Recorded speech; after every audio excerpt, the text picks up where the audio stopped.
Poor man saves a pretty woman. Unexpectedly, she is the millionaire and wants him to marry her mum. Before we continue, consider my humble request to like and subscribe. It's completely free. Jack Miller wiped the sweat from his brow as he finished mopping the bank lobby floor.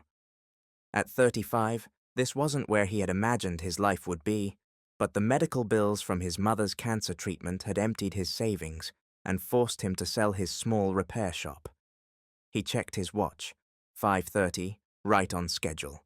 Jack took pride in his routines, in doing things properly, even if life had reduced him from business owner to night janitor. As he wheeled his mop bucket toward the supply closet, a woman's scream pierced the evening air outside the bank's glass doors. Without thinking, Jack pushed through the revolving door onto the sidewalk.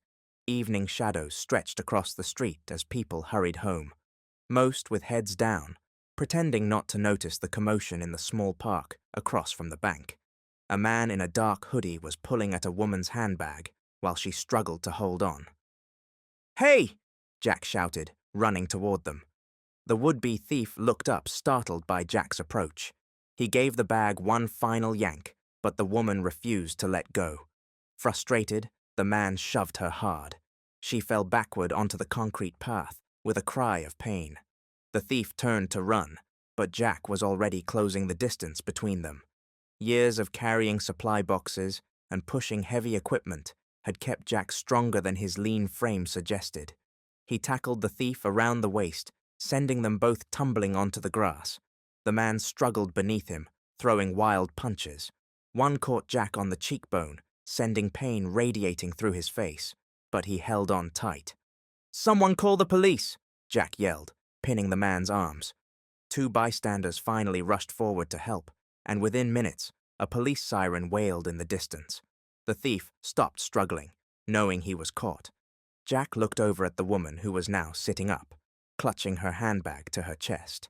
Even disheveled from the attack, she looked elegant in her tailored blazer and silk blouse. Their eyes met briefly, and he was struck by the unusual violet blue of her gaze before turning his attention back to the thief. After the police arrived and took statements, Jack pressed a handkerchief against his throbbing cheek. It would bruise badly, but nothing seemed broken.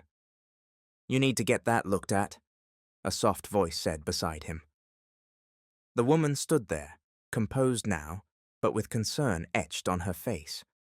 Up close, Jack realized she was older than he initially thought, maybe in her 40s, with streaks of silver in her dark hair that somehow made her more striking rather than less. "It's nothing, just a bruise," he replied, suddenly conscious of his worn uniform with the reliable cleaning services patch on the chest. "I'm Catherine Harrington," she said, extending her hand. "And that was certainly not nothing. What you did was incredibly brave." Jack shook her hand, noticing the perfect manicure and what looked like a very expensive watch on her wrist.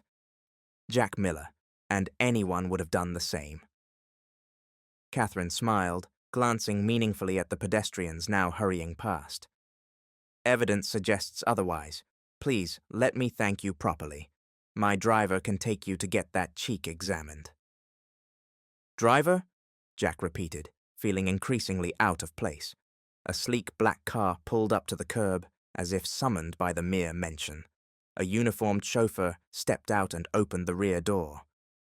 "Really, it's fine," Jack insisted. "I need to finish my shift anyway." Catherine studied him for a moment, her expression unreadable. "Where do you work?" Jack gestured toward the bank. "I'm on cleaning staff, night shift." Something flickered in her eyes, not pity, which he had grown to recognize and despise, but something more like curiosity. "I see. Then at least let me give you my card. My family's foundation often holds fundraising events that need various services. Perhaps we could find something more." She paused, "aligned with your capabilities."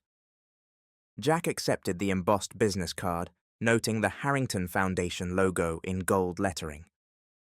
"Thank you," he said, unsure what else to add. "No, Mr. Miller, thank you." Catherine's smile was warm as she stepped toward the waiting car. I hope to hear from you soon. Jack watched the expensive vehicle glide away, then returned to the bank, tucking the card into his pocket. His boss would understand the delay once he explained, but the floor still needed finishing. As he retrieved his mop, Jack couldn't help wondering about Catherine Harrington and her world that seemed as distant from his as the stars above the city. The next morning, Jack's cheek had blossomed into an impressive purple bruise. He examined it in the cracked mirror of his small apartment bathroom, wincing as he applied disinfectant to the cut. The apartment was clean but sparse, a testament to how thoroughly his mother's illness had stripped away his former life. Photos of her still adorned the walls, her smile vibrant even as cancer had taken its toll. Always look for the opportunity in challenges, she had told him repeatedly during those final months. Jack wondered what opportunity she would have seen in yesterday's encounter. The local news played in the background as he made coffee, barely listening until a familiar name caught his attention. Catherine Harrington announced another expansion of the Harrington Medical Center yesterday. The new wing, dedicated to cancer research, represents the largest private donation to medical research in the state's history. Jack moved to the living room, coffee forgotten, as Catherine's face appeared on screen. She stood at a podium, poised and articulate as she discussed the Foundation's commitment to finding better treatments. Behind her stood an older woman with the same striking eyes, her silver hair styled elegantly, diamonds glittering at her throat. "We are honored to continue my late husband's legacy," the older woman said when she took the microphone. "Eleanor Harrington remains committed to ensuring no family faces these battles alone." Jack stared at the screen, the pieces falling into place. Catherine wasn't just wealthy, she was Harrington wealthy, and Eleanor Harrington was her mother, the widow who had transformed her husband's fortune into one of the most significant philanthropic foundations in the country. Jack stared at the business card in his hand. 3 days had passed since the incident in the park, and he'd nearly convinced himself to throw it away. What would someone like Catherine Harrington want with a janitor? But the news segment about the cancer research wing kept playing in his mind. His mother might have benefited from such research. With a deep breath, he dialed the number. "Harrington Foundation, how may I direct your call?" answered a crisp, professional voice. This is Jack Miller. Catherine Harrington gave me her card a few days ago, after I helped her with a, situation." A pause. "Oh, Mr. Miller, yes. Ms. Harrington mentioned you might call. Please hold." Jack waited, heart pounding foolishly. He was about to hang up when Catherine's voice came through. "Jack, I'm so glad you called. How's your cheek?" He touched the fading bruise self-consciously. "Much better, thank you." "Excellent. Listen, I've been thinking about you. We're hosting a charity gala this Saturday at our family estate. One of our event coordinators just quit, and we're short-handed. It pays well, and if you're interested in more permanent work, it could be a good opportunity to meet people in our circle." Jack hesitated. "I don't know anything about coordinating events." Catherine laughed, a warm sound that traveled through the phone. "It's mostly making sure vendors arrive on schedule and helping guests find their way. Nothing you can't handle, I'm sure. A man who tackles thieves can certainly tackle a seating chart." "When you put it that way," Jack found himself smiling. "Wonderful. Can you come by tomorrow afternoon to go over details? I'll text you the address." That's how Jack found himself standing at the gates of the Harrington estate the following day, feeling woefully underdressed despite wearing his only suit, bought years ago for his mother's funeral. The grounds stretched beyond what he could see, with manicured gardens surrounding a mansion that looked like something from a historical film. A security guard checked his ID and directed him to the main house. Jack walked up the curved driveway, trying not to gawk at his surroundings. At the massive front door, he hesitated before ringing the bell. Catherine herself answered, dressed casually in slacks and a simple blouse that probably cost more than Jack's monthly rent. "Right on time." "I like that." She gestured him inside. "Come in, we'll talk in the sitting room." Jack followed her through a foyer with a ceiling so high he had to tilt his head back to see it properly. Crystal chandeliers hung above marble floors, and artwork that looked museum-worthy lined the walls. Catherine led him to a room that was more comfortable than he expected. Plush sofas and armchairs, arranged around a coffee table where a tea service waited. "Please sit. Tea?" "Yes, thank you." Jack perched on the edge of a sofa, afraid to sink too deeply into its softness. As Catherine poured, another woman entered the room. Jack immediately recognized Eleanor Harrington from the news, though television hadn't captured the commanding presence she carried.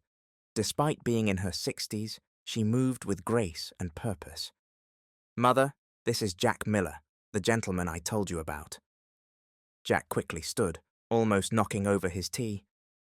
"Mrs. Harrington, it's an honor."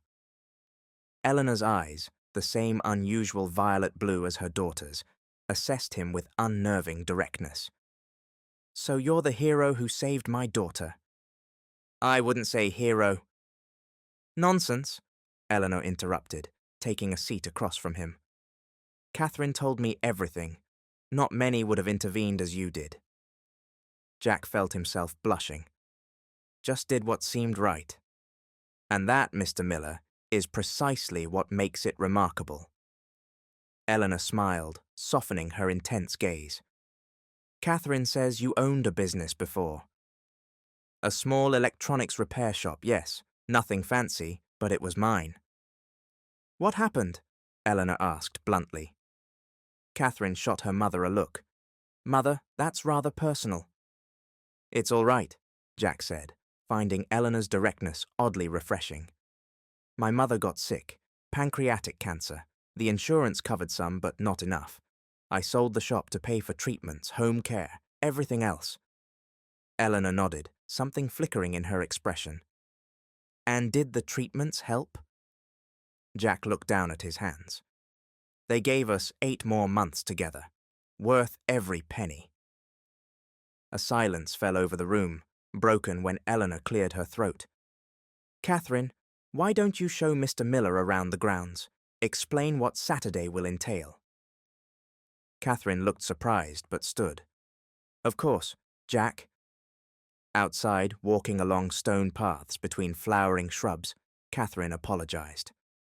"My mother can be rather forthright." "I don't mind. It's better than the uncomfortable silence most people offer when they hear about Mom." Catherine nodded. "The foundation started after my father died of heart failure.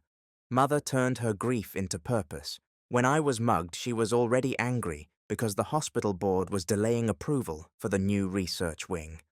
I saw the announcement on the news. That's actually why I called. My mother might have benefited from that kind of research." They reached a large tent being erected on a vast lawn. Workers bustled about, setting up tables and a stage. "This is where the gala will be," Catherine explained, switching to business. 400 guests, silent auction, dinner, dancing. You'll help coordinate vendor arrivals starting at noon, then assist with guest check-in at 6. Jack listened carefully as she outlined his responsibilities, taking mental notes.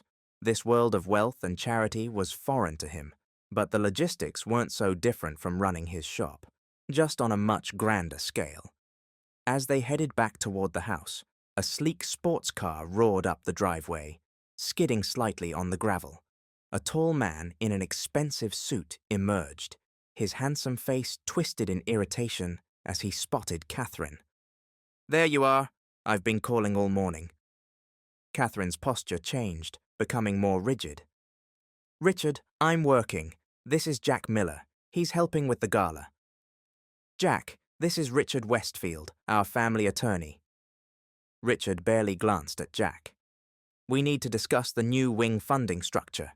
Your mother's being unreasonable again."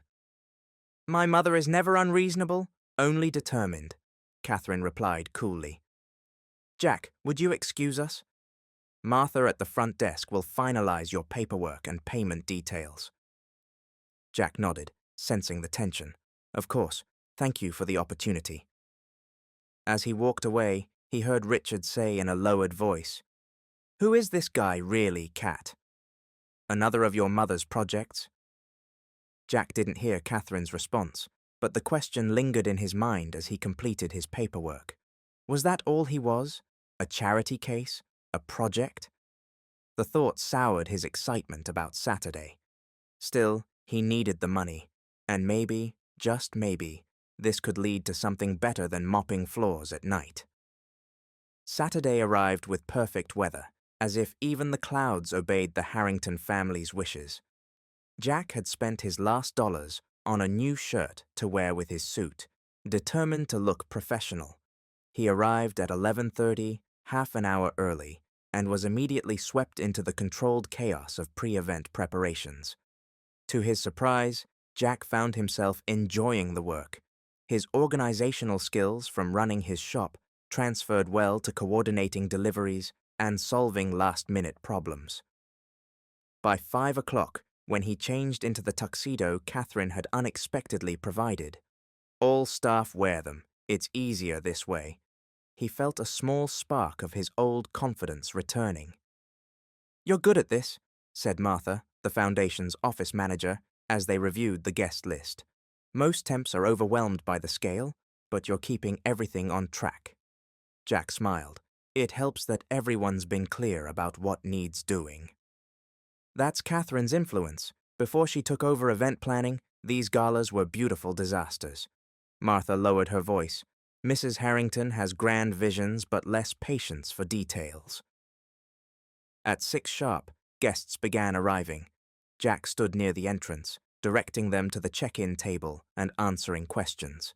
He recognized faces from television and magazines, politicians, celebrities, business leaders, all dressed in finery that cost more than he'd earn in years. "Jack!" Catherine appeared beside him, stunning in a midnight blue gown. "Everything looks perfect, thank you." "Just doing my job," he replied, "though I'm not sure I belong in this tuxedo." "Nonsense, you look quite handsome." She touched his arm lightly. "Mother's been asking about you. Would you mind checking in with her after dinner? She's at the main table." Before Jack could respond, she was pulled away by a prominent donor. The evening progressed smoothly as guests dined on gourmet food, bid on luxury auction items, and networked among themselves. Jack remained busy, handling small emergencies that arose, a spilled drink here, a misplaced auction paddle there. After dinner, remembering Catherine's request, he approached the main table. Eleanor sat regally, observing the room like a queen surveying her realm. "Mrs. Harrington, Catherine mentioned you wanted to see me." Eleanor's face brightened. "Mr. Miller, yes, please, sit for a moment." She gestured to an empty chair beside her. "Tell me, what do you think of your first Harrington Gala?" Jack chose his words carefully. "It's impressive. The foundation must do a lot of good with the money raised here." "That's precisely what I like about you, Mr. Miller. Straight to what matters." Eleanor sipped her champagne. "Last year's gala funded 3 new research initiatives. This year, I'm hoping for 5. "The new cancer wing," Jack said. "It could help a lot of families avoid what mine went through." Eleanor studied him with those penetrating eyes. "That's exactly right. Now tell me about your repair shop. Catherine mentioned electronics." Jack was surprised by her interest, but explained his former business, the specialized repairs he'd done for older electronics that most shops wouldn't touch, the loyal customer base he'd built over 7 years. "You understand value where others see only obsolescence," Eleanor observed. "A rare quality these days." "My grandfather taught me that most things can be fixed with patience and the right tools." "Indeed." Eleanor seemed about to say more when Richard Westfield appeared at her side. "Eleanor, Senator Matthews is leaving early. You'll want to thank him personally for his donation." Eleanor frowned slightly. "Of course." She turned back to Jack. We'll continue our conversation another time, Mr. Miller. I've enjoyed this immensely. As Eleanor departed, Richard remained, studying Jack with thinly veiled suspicion. Quite the Cinderella story, isn't it? The janitor at the ball. Jack kept his expression neutral, just helping out for the night. Eleanor's always had a soft spot for reclamation projects. Richard straightened his already perfect tie. A word of advice. The Harrington women are generous, sometimes to a fault. Don't mistake their charity for something more. Jack felt heat rise in his face. I'm here to work, Mr. Westfield. Nothing more. Good.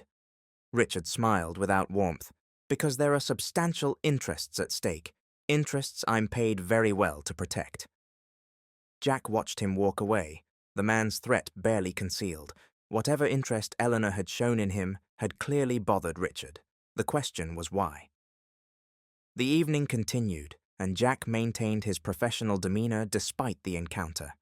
Around midnight, as the last guests departed, Catherine found him helping the cleanup crew. You don't need to do that, she said, looking tired but pleased. You were hired for coordination, not cleanup. Jack shrugged. I don't mind. Seems wrong to leave it all to others. Catherine smiled. Mother was right about you. What do you mean? She said you were different. Catherine hesitated. Jack, I have a proposal for you. Our foundation manager is taking maternity leave next month. We need someone organized, practical, and good with people to fill in temporarily. 6 months, maybe longer. Would you be interested? Jack stared at her, certain he'd misheard. Me? But I don't have experience in foundation work. You have life experience, which is more valuable. You understand what our beneficiaries are going through because you've lived it. Catherine looked earnest. The position comes with an apartment on the estate, staff housing, but quite nice. You'd save on rent. Jack's mind raced with possibilities. No more night janitorial work, a chance to rebuild his finances, maybe even save toward reopening his shop someday. I'd need to think about it, he said, though his heart had already decided. Of course, though Mother will be disappointed if you decline. She's quite taken with you. Catherine glanced toward the house. She doesn't connect easily with people since Father died. Jack followed her gaze and saw Eleanor watching them from a terrace, her expression unreadable in the distance. Have dinner with us tomorrow, Catherine said. We can discuss details, and you can ask any questions. As Jack drove home to his small apartment that night, he felt suspended between two worlds, the struggling existence he'd known since his mother's illnesses, and something new opening before him. Opportunity in challenge, as his mother would say. What he couldn't know was that both Catherine and Eleanor Harrington had their own reasons for bringing him into their lives, reasons that went far beyond charity or temporary employment. Sunday evening found Jack standing once again at the Harrington estate's front door, this time for dinner rather than work. He'd spent the day alternating between excitement about the job offer and nagging doubt about Richard's warning. Was he being naive? Did the Harringtons see him as a charity case? Or worse, did they have hidden motives? A different housekeeper answered the door this time, leading him not to the formal dining room he'd glimpsed during the gala, but to a smaller, more intimate room with a round table set for 3. Jack, welcome, Catherine greeted him, dressed casually in slacks and a sweater. Much more comfortable tonight, don't you think? No tuxedos required. Definitely more my speed, he admitted, relieved he hadn't underdressed in his button-down shirt and khakis. Eleanor entered, looking elegant even in simple attire. Mr. Miller, I'm pleased you accepted our dinner invitation. Please call me Jack. Then you must call me Eleanor, she gestured to the table. Shall we? The dinner was delicious but surprisingly simple. Roast chicken, vegetables from the estate's garden, fresh bread. The conversation flowed more easily than Jack expected, touching on everything from books to local politics, to Eleanor's late husband's passion for vintage cars. "James would have loved your repair shop," Eleanor said, refilling Jack's water glass herself, rather than calling for the staff. "He believed nothing should be discarded if it could be fixed. That's why the foundation focuses on both research and patient support," Catherine added. "Dad always said healing was about fixing the whole system, not just one part." Jack found himself relaxing, drawn in by their warmth. "Your father sounds like he was a remarkable man." "He was." Eleanor's eyes softened with memory. "We met when I was working as a hospital receptionist, and he came in with a broken arm. He was just starting his business then, not yet wealthy. We grew together." This detail surprised Jack. He'd assumed Eleanor had always been wealthy. "Mother was the practical one," Catherine said with obvious affection. "Dad had brilliant ideas, but needed her groundedness to make them work." As dessert was served, Eleanor set down her fork and looked directly at Jack. "Catherine tells me she's offered you the temporary foundation manager position." "She has. It's a generous offer, and I'm seriously considering it." "Good. But before you decide, there's something else I'd like to discuss." Eleanor's tone shifted, becoming more businesslike. "Catherine, would you give us a moment?" Catherine looked surprised but nodded. "Of course. I'll go check on that paperwork we discussed earlier." She squeezed Jack's shoulder as she passed, a gesture that felt both reassuring and confusing. Once they were alone, Eleanor studied Jack with those penetrating eyes. "I've had my people look into your background." Jack stiffened. "I see." "Don't be alarmed. It's standard for anyone who might work closely with the foundation. Your record is impressive. Small business owner, consistent community involvement, exemplary care for your mother during her illness." She paused. "But there's more to my interest in you, Jack." He waited, uncertain where this was heading. "When Catherine told me about your repair shop, something clicked. Years ago, when James and I were struggling to get his first company off the ground, an unexpected loan came through from a small investment group. That money saved us from bankruptcy. The group was registered to a Joseph Miller." Jack's eyes widened. "My grandfather." Eleanor nodded. "I suspected as much. Your grandfather saw potential in James's work when traditional banks wouldn't touch us. Without him, there would be no Harrington fortune, no foundation." She reached for a folder on a side table and handed it to Jack. "I've spent years trying to track down Joseph Miller's heirs to thank them properly, but the trail went cold after your father moved overseas." Jack opened the folder to find old business documents and a photo of a much younger Eleanor and James shaking hands with his grandfather, a picture he'd never seen before. "Your mother's illness, losing your shop, none of that should have happened to Joseph Miller's grandson," Eleanor continued, her voice softening. "The foundation job is real, and you're qualified, but I also want to make things right. Your grandfather's initial investment would be worth millions today if he hadn't sold his shares back to us during a difficult time." Jack felt dizzy with this revelation. "I had no idea. Grandpa never mentioned any connection to the Harringtons." "He was a private man, from what James told me. Believed in helping quietly without recognition." Eleanor's eyes held Jack's. "Rather like someone else I've recently met." The pieces began falling into place. Catherine's coincidental appearance at his bank, Eleanor's unusual interest in him. "The mugging," he said slowly. "Was that staged?" Eleanor looked genuinely shocked. "Absolutely not!" Catherine was truly attacked. "But I'd been searching for Miller heirs for years, and when she mentioned your name and occupation, I suspected you might be Joseph's grandson. The gala job was my way of meeting you without revealing my hand too soon." Jack leaned back in his chair, processing this information. His grandfather had helped create the Harrington fortune, and now, in a strange twist of fate, Jack had saved one of the Harrington heirs. "What exactly are you proposing, Eleanor?" "First, the foundation position, which is genuine and which I believe you'd excel at." Second, recognition of your grandfather's contribution to our success. She hesitated. And third, I'd like you to consider a more personal role in our lives. Personal role? Eleanor straightened in her chair. Catherine needs someone grounded, someone who understands value beyond wealth. And she paused, looking suddenly vulnerable. I find myself drawn to your character, Jack, your kindness, your principles. They remind me of what James and I had. Jack stared at her, finally understanding. Eleanor, are you suggesting? I'm suggesting nothing yet, she interrupted, composure returning.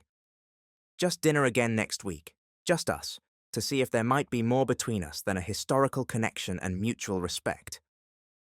Before Jack could respond, Catherine returned, sensing the tension in the room. Everything okay? Jack looked between the two women, Catherine, who had initially seemed interested in him herself, and Eleanor, now suggesting something he'd never anticipated. His simple act of stopping a mugging had led him into a situation more complex than he could have imagined. Your mother has given me a lot to think about, he said carefully. Catherine smiled knowingly. She tends to have that effect on people. Jack drove home with his mind reeling. The folder Eleanor had given him sat on the passenger seat like a living thing, containing a history he'd never known. His grandfather, the quiet man who'd taught him to repair broken things with patience, had once saved the Harringtons from financial ruin. And now Eleanor Harrington, one of the wealthiest women in the state, was suggesting a personal relationship. He parked outside his apartment building and remained in the car, watching rain begin to tap against the windshield. What would his mother have advised? She'd always told him to follow his heart, but his heart was thoroughly confused. The next morning, Jack called Catherine. I need some honest answers before I make any decisions, he said, without preamble. Of course, Catherine replied, sounding unsurprised. Mother can be overwhelming when she sets her mind on something. Did you know? About her interest in me personally, I mean. A pause. I suspected. She's been alone since Dad died, and I've never seen her look at anyone the way she looked at you during the gala. But you offered me the job. Because you're qualified, Catherine said firmly. Mother's personal feelings and the foundation position are separate issues. And Jack, for what it's worth, I think you'd be good for her. You remind me a little of my father. Practical, principled, kind. Jack took a deep breath. What about Richard? He seemed pretty clear about protecting the family interests. Catherine's tone hardened.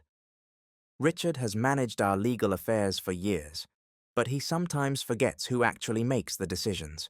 Don't worry about him. After hanging up, Jack spent the day examining the documents Eleanor had given him, calling his father overseas to ask about Grandpa Joe's business dealings, and searching his own memories for clues he might have missed. By evening, he had made his decision. 1 week later, Jack moved into the staff apartment on the Harrington estate and began training for the foundation manager position. The work challenged him in ways his repair shop never had, but he found satisfaction in helping allocate resources to families facing medical crises. Every approval letter he signed felt like honoring his mother's memory. His relationship with Eleanor progressed cautiously. They shared dinners twice weekly, gradually revealing their histories, values, and dreams to each other. Despite their different backgrounds, Jack found in Eleanor a kindred spirit, someone who understood loss, responsibility, and the desire to fix broken things, whether electronic circuits or healthcare systems. Richard Westfield remained a thorny presence, watching their developing relationship with thinly veiled disapproval. During a foundation meeting in Jack's 3rd month, Richard finally confronted him directly. Eleanor may be blinded by sentiment, he said, cornering Jack after the others had left. But I see what's happening. You discover a tenuous connection to the family fortune, and suddenly you're courting the widow? Rather convenient timing. Jack met his gaze steadily. I didn't know about my grandfather's connection when I stopped that mugging, and I didn't pursue Eleanor She approached me. Nevertheless, Richard continued, a prenuptial agreement would be essential for any formalization of your relationship. I haven't asked Eleanor to marry me, Jack replied, surprised by the suggestion. Richard's eyebrows rose. But she's asked you, hasn't she? Jack's silence confirmed Richard's suspicion. I thought so. Eleanor always knows what she wants. Richard straightened his tie, a nervous habit Jack had noticed. She offered to make you a partner in the foundation, didn't she? Not just an employee. That's between Eleanor and me. The foundation is the family legacy, Richard pressed. Catherine and I have worked for years to secure its future. We won't allow an opportunist to... That's enough, Richard. Catherine stood in the doorway, her expression cold. Catherine, I was just explaining... I heard what you were explaining. She entered the room fully. Jack has proven himself repeatedly over these past months. The hospital board specifically commented on how his practical approach has improved our grant processes. Richard shook his head. Your mother isn't thinking clearly. First offering him a position, now talking about marriage.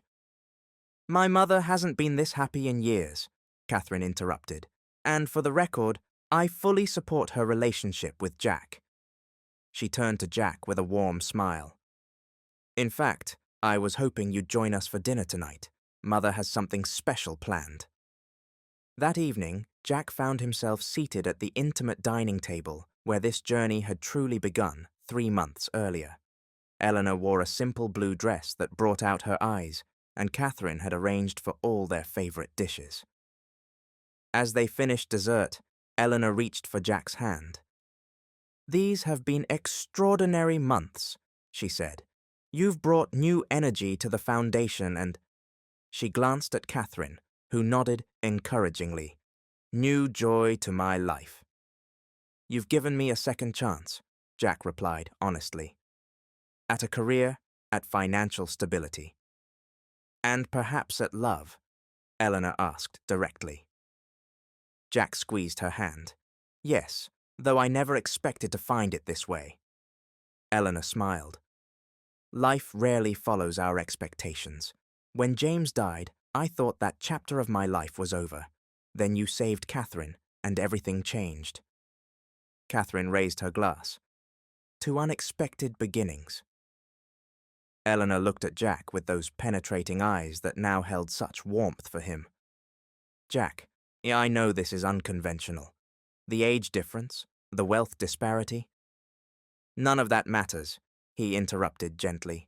What matters is that we understand each other, that we share the same values. Then you'll consider my proposal? Not just marriage, but true partnership in the foundation, carrying on what your grandfather helped start. Jack looked between mother and daughter, these two remarkable women who had drawn him into their world so unexpectedly. He thought of his mother's words about finding opportunity in challenges, of his grandfather's quiet generosity that had rippled forward through time to create this moment. Yes, he said simply, to all of it. Catherine beamed, raising her glass again. I knew you were the right man when you tackled that mugger instead of looking away. I just did what seemed right at the time, Jack said. Eleanor leaned forward and kissed him gently. And that, my dear, is precisely why you belong here with us. Outside the window, spring flowers bloomed across the estate grounds, new life emerging after winter's hardship, much like Jack's own unexpected journey from loss to love, from poverty to purpose, all because he'd chosen to help a stranger on an ordinary evening. For now, that was enough. Don't forget to like this video if you believe in the power of love to break down walls and bridge any divide. Please do comment your feedback and subscribe to our channel for more powerful stories of family, redemption, and the triumph of love over pride. Remember, it's never too late to change your story.